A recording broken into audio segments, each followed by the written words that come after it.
La méditation de ce 24 décembre est intitulée « Voir le roi face à face ». Tes yeux verront le roi dans sa beauté. Ils contempleront le pays dans toute son étendue. Ésaïe 33, 17. Si nous désirons voir le roi dans sa beauté, nous devons dès ici-bas agir avec dignité, abandonner tout enfantillage et mûrir. Apprenons à rester calmes et silencieux quand viennent les provocations. C'est dans ces cas-là que le silence est éloquent. Nous devons révéler alors la patience, la courtoisie et la longanimité qui nous rendent dignes d'être appelés fils et filles de Dieu.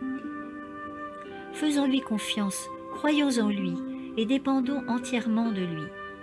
Marchons dans l'empreinte des pas du Christ. Si quelqu'un veut venir après moi, dit-il, qu'il renonce à lui-même, se charge chaque jour de sa croix et qu'il me suive. Luc 9, 23. Ce peut être une lourde croix que de garder le silence quand il le faut. Il peut s'agir d'une douloureuse discipline. Mais laissez-moi vous assurer que le silence accomplit davantage pour vaincre le mal qu'une avalanche de mots rudes. Ici-bas dans ce monde, nous devons apprendre ce qu'il faut en vue d'avoir une place dans les cours célestes.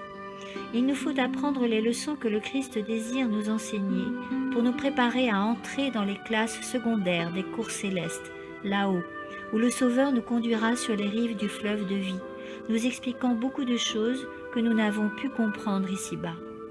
Nous verrons la gloire de Dieu comme jamais auparavant. Aujourd'hui, nous ne recevons qu'une lueur pâle de cette gloire, parce que nous ne persévérons pas dans la connaissance du Seigneur.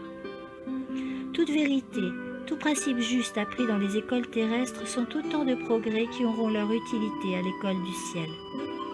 Tout comme le Christ a marché et discuté avec ses disciples pendant son ministère terrestre, il nous instruira dans son école, nous conduisant vers les cours d'eau vive et nous révélant des vérités qui, dans cette vie, demeurent des mystères cachés à cause de notre esprit limité et souillé par le péché.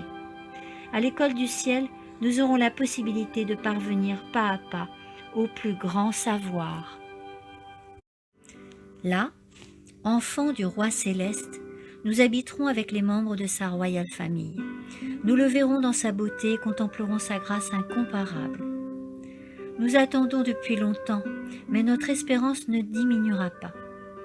Si nous ne pouvons que voir le roi dans sa beauté, cela suffit pour que nous soyons bénis pour toujours. Amen.